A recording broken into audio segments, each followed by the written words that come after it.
My daughter spent Christmas alone after family said no room. They found my letter the next morning. There are moments in life when regret arrives too late, moments when silence echoes louder than any scream. It happened on a cold Christmas morning, sunlight pouring gently across the frost-covered windowsill, when my family gathered around the tree and realized a chair was empty, not just physically, but painfully, deliberately empty. And before they even had time to wonder, before questions could form into guilt, they found my letter resting gently atop an unopened gift. That was the moment everything changed, but by then, the damage had already carved itself into our lives. If you believe in kindness, forgiveness, and second chances, please like, comment, share, and subscribe to Dreams Journal. Your support helps stories like this reach more hearts. The story begins months earlier, when Marianne Leclerc, a 49-year-old single mother, learned that my health was slipping faster than I could pretend. The doctors spoke in gentle voices, but nothing softened the blow that I might not see many more winters. I hid my illness from everyone, especially my daughter, 18-year-old Delaney, whose laughter had been the brightest part of my life since the day she arrived. I raised her alone, worked 2 jobs, and did everything I could to make sure she never felt the loneliness I once knew. But life has a dark way of twisting even the purest intentions. That Christmas, for the first time in years, the entire Leclerc family was gathering at my brother's home: siblings, cousins, nieces, nephews. The house would be full of noise and light and warmth. Or so I thought. When Delaney asked if she could join them ahead of me because I had an appointment at the clinic that morning, I told her to go. She had always adored the big family gatherings. I imagined her laughing, helping decorate cookies, taking pictures with her cousins near the tall pine tree in their backyard. But the reality was nothing like that picture. When she arrived at the house, cheerful and hopeful, she was met with an awkward silence.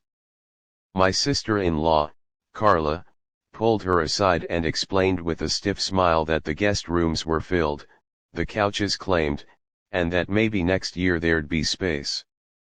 They offered her a single plate of food in a takeout container as though she were a stranger and suggested she head back home since she'd be more comfortable there. She didn't argue. She never did. Instead, she walked out into the cold, holding back tears, and went home to decorate a tiny artificial tree alone in the quiet apartment. I had no idea any of this happened until I came home later that evening and found her curled up on the couch, staring at the twinkling lights she had arranged by herself. She told me everything. Not in anger, but softly, almost apologetically, as if she believed she was the burden.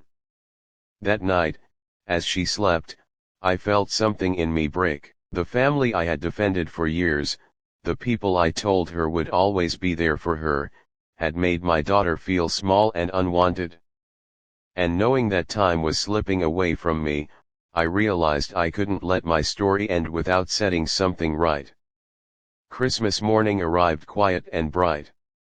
Sunlight spilled across our living room. Delaney was still asleep, exhaustion weighing heavily on her. Before leaving for my brother's house, I wrote a letter, one they would find alongside the gift she had intended to give them. I placed my words carefully, with trembling hands, on crisp paper. Then I kissed her forehead, whispered a blessing she would not hear, and went to face the family alone. I didn't stay long, not physically.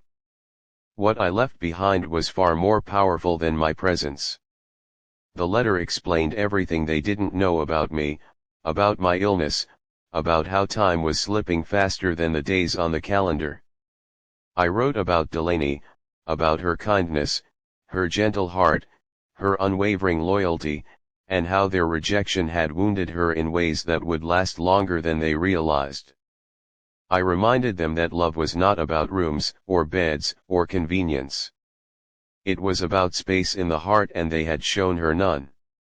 When I returned home, Delaney was awake, sitting by the window, snow falling softly outside. She looked up at me and smiled, not knowing yet what was unfolding miles away. I held her close that day, knowing that the storm I had unleashed was necessary. As the sun rose higher, my family gathered at my brother's house, opening gifts, laughing, unaware of the weight resting beneath the tree.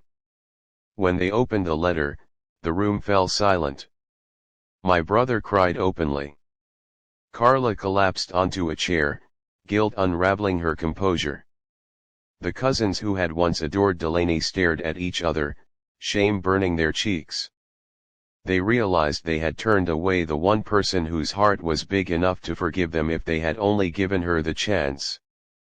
Back at home, my phone buzzed for hours: calls, messages, apologies, desperate pleas. But I didn't answer. Some truths need to sit in the quiet for a while. Some lessons require stillness to take root. It wasn't until late afternoon that I finally allowed them inside. They came bearing more remorse than gifts, and Delaney, sweet, gentle Delaney, looked at them with tears in her eyes.